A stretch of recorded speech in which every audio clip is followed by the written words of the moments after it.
Yo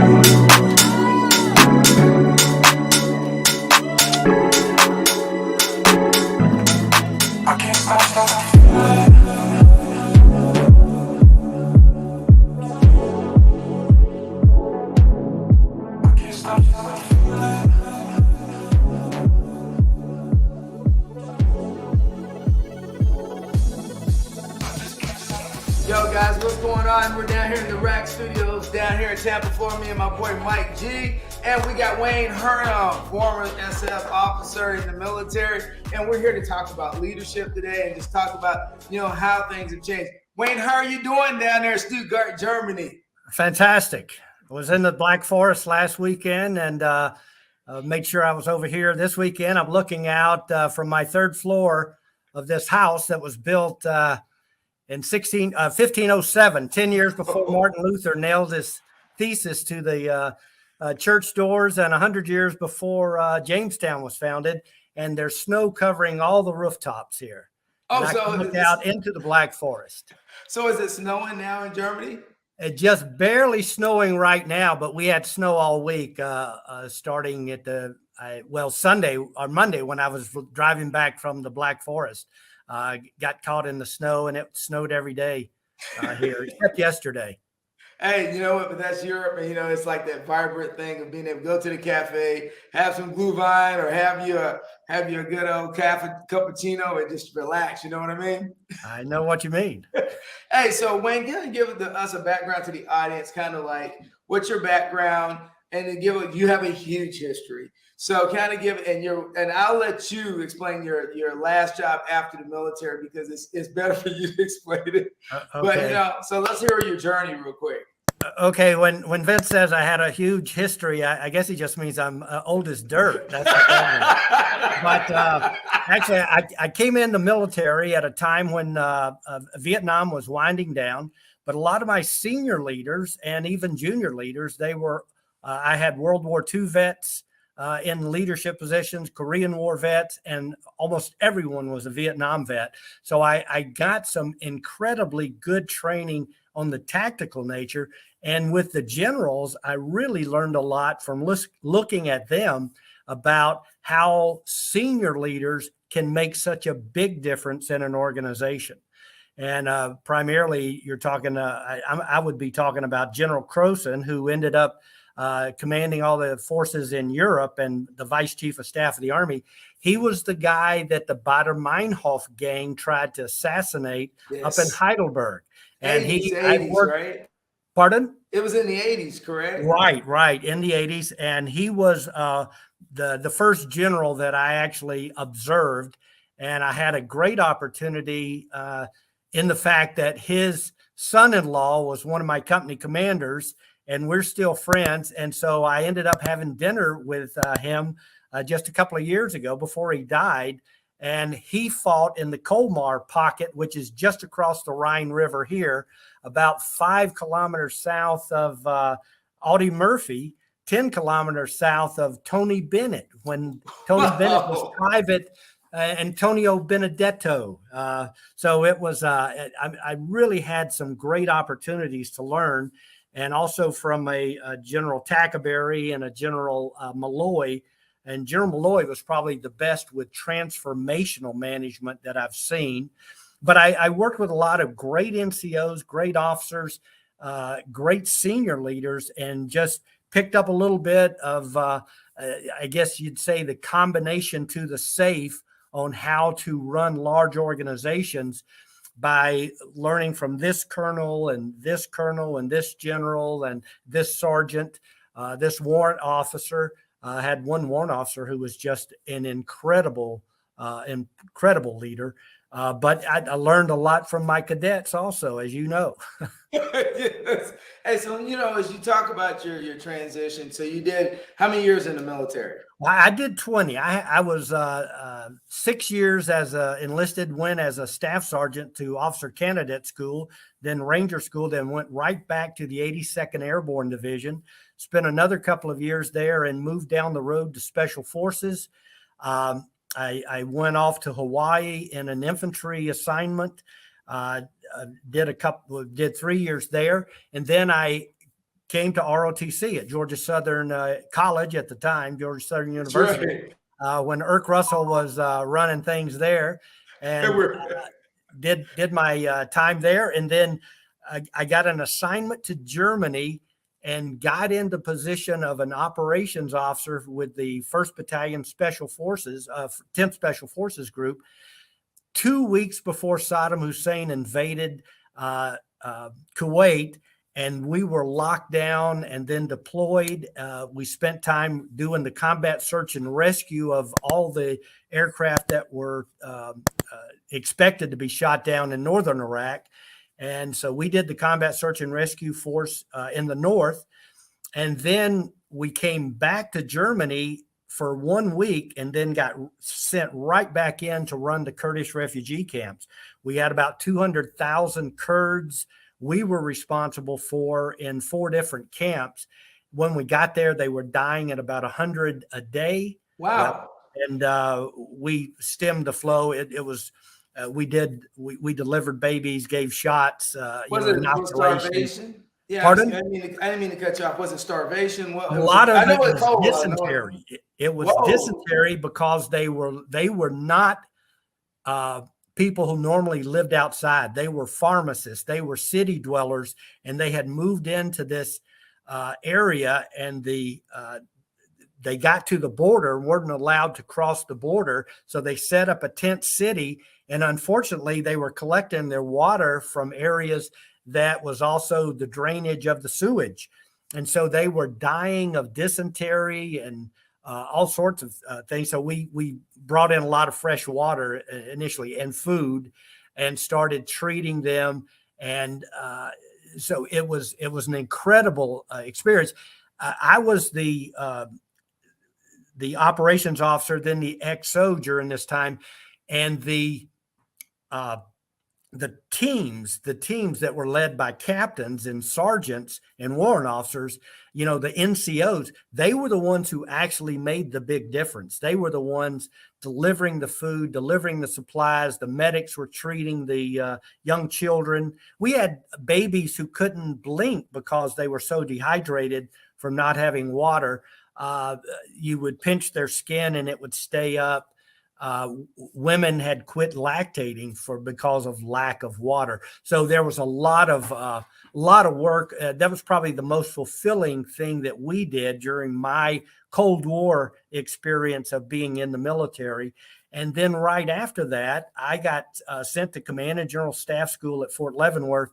I retired at Leavenworth, but 12 years later, I got called back to write the Army's field manual for personnel recovery, which was how the term combat search and rescue had kind of morphed into what's called personnel recovery or rescue operations. And I've been doing that ever since 2004 until 2019. I was asked to move over to a different directorate in UCOM headquarters and help with the senior leader education, the general officers, the flag officers, the senior executive service personnel.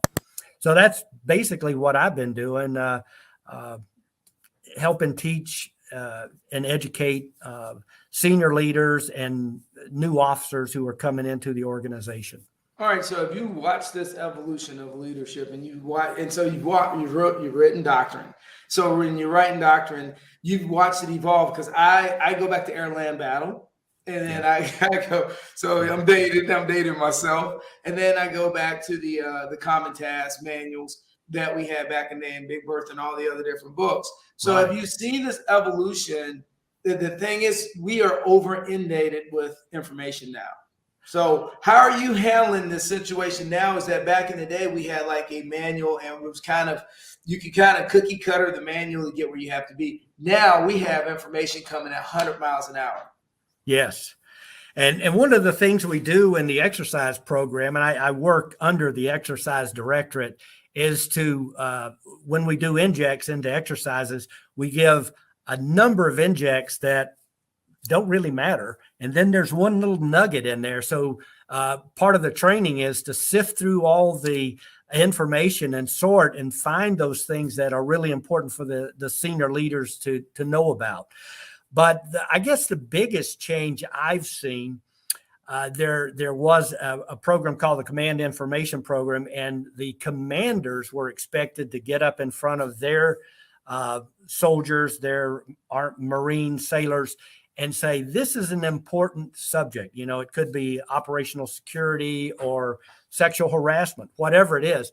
The commander was expected to be the voice of that program, and so that everyone knew the commander endorses this. Nowadays, and this is probably one of my pet peeves, we have like an online leadership. It's, you know, the information for many organizations is only through the joint knowledge online system, and the only metric that the senior leaders I'd say the mid-range leaders are looking at is, has everybody done their training? Right. They're not points.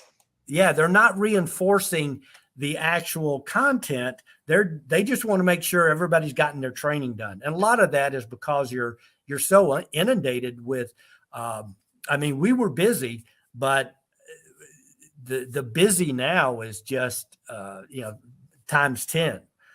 So especially over here, you know, we've been supporting, you know, our partner nations in war. Right. Yes, so we're staying pretty busy here. You know, but you know, you bring up a great point, and even with corporate America, that's some of the things that I'm seeing is that, you know, we've gotten online training because somebody thought that was a great idea coming 2002, 2003, right. And then COVID kind of reinforced it. But when you start looking at it, I'm going to go backwards to when you were training me, and the on hands part and the activity of repeating repetition habits and rituals. Oh. Right. As a commander, when I was in, I saw that was a lost thing. I saw the fact that when we actually said, "Hey, we got to read a map," but there were certain skill sets I still believe that, not just for the infantry, that overall as a common everyday service member, I think there are certain traits and abilities you should inherently have for the position, because you're in the business of being dropped somewhere in a foreign country to be able to exercise the national defense, the needs of the national strategy. And I see some challenges in that. And so when you look at these young officers now, and you know, you see the the glaze on their face because they're like trying to figure it out. And it's like we shortcutted some things when online, and I think some things we actually need to back up. So as you've seen this now, how are you helping in the area of where you work with leadership and kind of, you know, mentoring those younger NCOs and officers? Well, that's a good question, and I appreciate an opportunity to talk about it. And one of my, just because we run these exercises that have a long lead in, we have several conferences for the actual exercise. The exercise is only 2 weeks, but it's a year to 18 months to 24 months of preparing for this, getting the syndicates together, and, you know, trying to help them understand this is how you manage complex, long range, multiple projects, which each one of the exercises a project.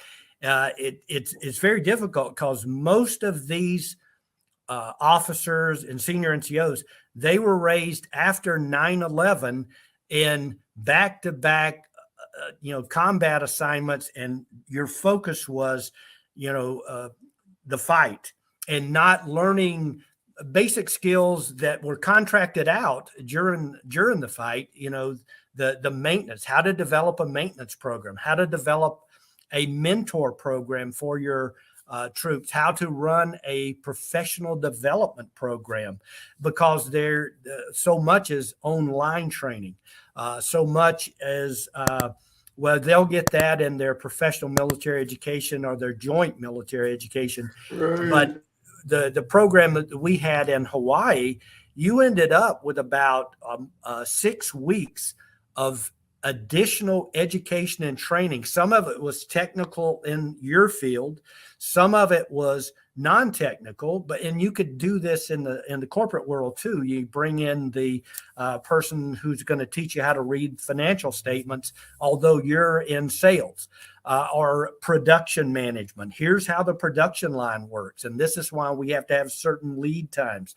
You could develop a great professional development program, and over the course of a year, your people would be getting 6.5 weeks worth of additional training on how to run the machinery, how to read financial statements, how to get better in sales, whatever their particular job is. And that's what we did. We had 2 hours every 2 weeks.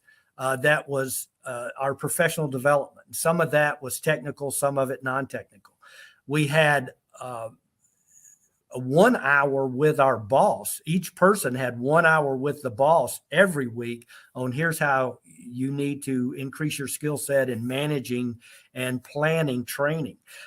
Plus any of the big projects, he would always start with the after action report starts now. So you were expected to be looking for improvements all through, just like Lean Six Sigma, always looking for incremental improvements. So I was lucky in that I worked for several of these key people, because other organizations I went to, I didn't see that happening until I brought it from my part of my baggage. Right. And they had not seen it before. And it's even today, I mean, even at CENTCOM, when we were working together at CENTCOM and here at UCOM, there are a lot of things that you don't see anymore that could really improve things. Right, Not that people aren't working hard and doing great things. I mean, no, you're great. Yeah. You're right. We all grind. Me and Mike talk about this all the time, and it comes down to knowing what your boss wants, right, Mike?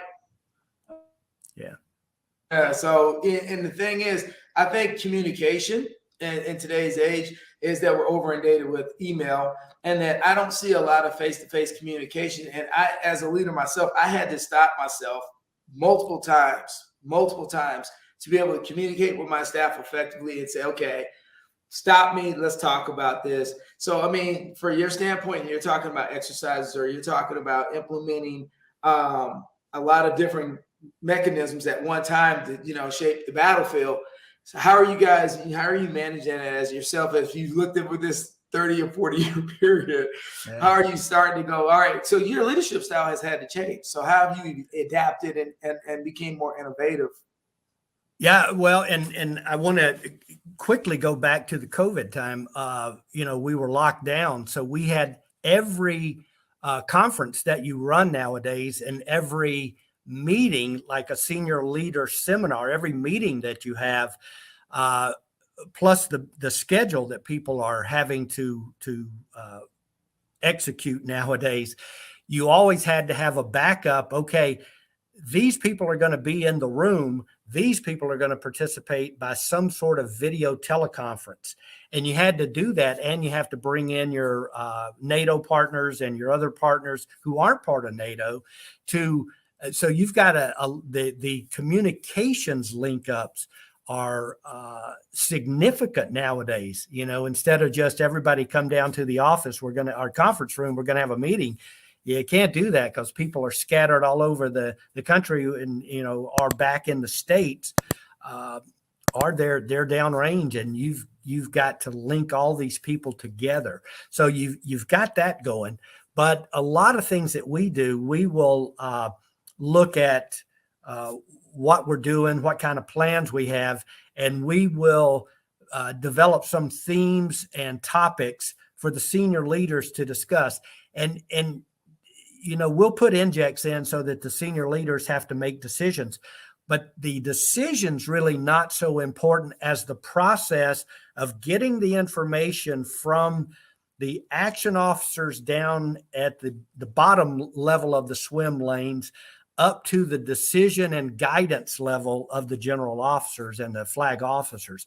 So what we work toward is to make sure that they provide a more robust and well thought out analysis and recommendation so that when it gets to the senior leaders, it gets there faster. So they're doing we want them to do a better job of doing the analysis and developing their recommendations and getting it up to the senior leaders quickly.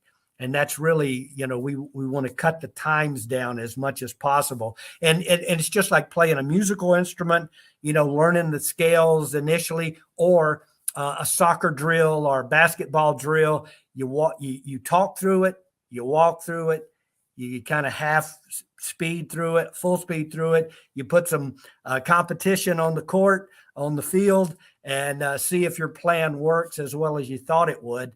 And you just keep doing the drills, just like immediate action drills when you're caught in an ambush, or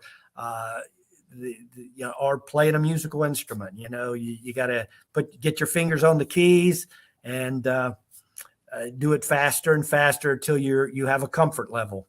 And that's what we try to do, is get them faster and better. All right. So have you always been with DOD, or did you ever, when you left the military, kind of branch out and go civilian a little bit and then go back? I was working with New York Life Insurance Company from 94 up until I got called back to I got a call one day when I was living in Charleston, South Carolina. It was an office in the Pentagon saying, is this Wayne Hurd? Yes. We need you up here tonight. And I was like, I've been out for 12 years. And they said, yeah, we want you up here. And I was like, you might have the wrong guy. I've been out a long time. And they said, no, you're the guy. Get up here. And I was like, well, can it be tomorrow? Because I got to close down some things. And the guy on the other end of the line he sounded mad. He goes, yeah, make it early. And he hung up on me. And I had a name and a phone number to call. So I went up.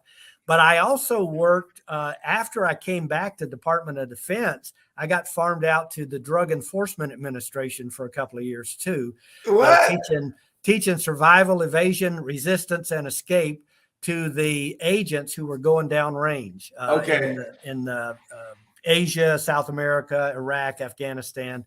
So that was a big thrill. That was it was a wonderful organization to work with.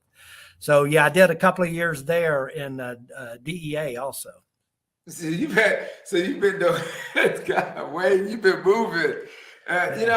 You've worked on a lot of complex things, and so as you sit back now, right, and you have to reflect on all you've done so far, what advice or what kind of knowledge would you kind of give anybody out there that's sitting around, struggling with their place in the world, and you going through the life the way you are? Because one, where are you originally from? Let me get there real quick. Right outside Atlanta, Georgia, actually. If you land on in the airport, Atlanta airport, you're probably landing on my neighborhood. It was when the airport expanded, they bought our neighborhood, bulldozed it, and built a runway on top of it. So I'm right there from College Park, Riverdale area, in the Atlanta area.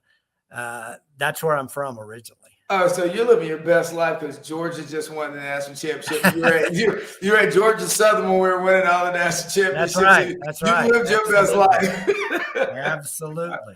So I'll reframe the question. And so as you look at this now and everything you've done and all the people that you've trained over the years, what imprint do you want to leave on this earth when St. Peter calls? But until then, what imprint did you want to leave?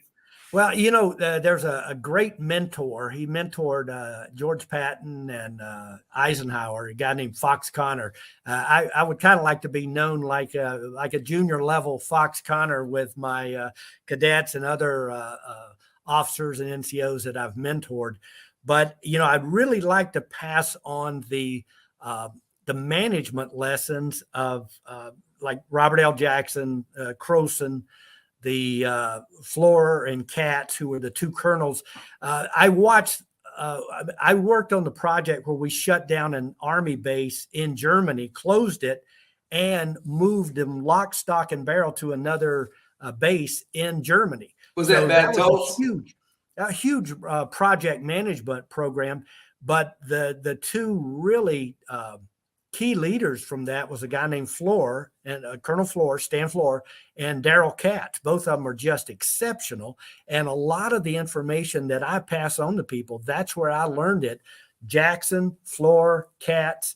And so, I think I told you that my book has been recently approved by the Pentagon for publication. Oh, so I didn't want to bring it up. So since you brought it up, name the title, we can talk about it, because I knew you had to go through to get it approved. I've gotten it approved, and the working title, which may not be the one that comes out if I can ever find a publisher for it, is Planning Like Your Life Depends on It. And it's kind of an executive way of a Green Beret approach to mission analysis planning. And it's not just about military, but it's corporate level, doing SWOT analysis, strengths, weaknesses, threats, opportunities and threats, .mil PF assessment like we do in the military, those kind of things to learn how to really take a hard look at whatever problem you're facing, and then develop a plan and how to execute that plan. Bossity, who was one of the General Electric executives, I think he took over Emerson as the CEO. He said, all the planning and everything is good, but the most important thing is execution, and to teach people how to execute well, because that's really what we have to do. Plans are really good, and you have to do those, but it's the execution. And so I'm hoping that that people will be able to take this knowledge and read. And I tell people, read a lot of books, ask for help, because there's a lot of even at junior levels, there's a lot of experience out there in your shop that, you got to tap into. You won't know 100%. You may know 100% when you're the squad leader or platoon leader, but or not even the platoon leader, but you may be the smartest guy. But when you go into an SF team, you're going to be the least skilled person on the team. If you're the officer. That's true. Yeah, so on point, I'm tracking you on reading, because I had to knock all these out that I received from guests. So the other day I was going through it. You're absolutely right. You got to keep reading. Hey, Wayne, it has been great. Oh, go ahead. Oh, well, we got one other thing. We have a sergeant major here, the new senior enlisted for UCOM. He started a reading program for the senior NCOs. Legacy was one of them, about the rugby team out of New Zealand. Right. 6 lessons, leadership lessons from D-Day. And so he's got a program. So it's a quarterly book club, and then the senior leaders, and he's invited me to participate in that. We meet in his office for a couple of hours, just talking about the issues, what we learned from the book, and then a lot of issues, how we can apply those to the issues that we face every day. But hey, is it the New Zealand or Australian rugby team? It's the New Zealand rugby team. The ones. Yes. The Maoris. Yes. That book is excellent, and I read it because it has a lot of nuggets in there about leadership. Yeah. So, hey, we're running out of time here, and we appreciate you coming on all the way from Stuttgart, and taking a break from that beautiful area. I got to get out there now. And with that being said, me and Mike G always say, sir, keep it rolling. Hey, thanks so much, Vince. I really appreciate it. You're welcome, sir.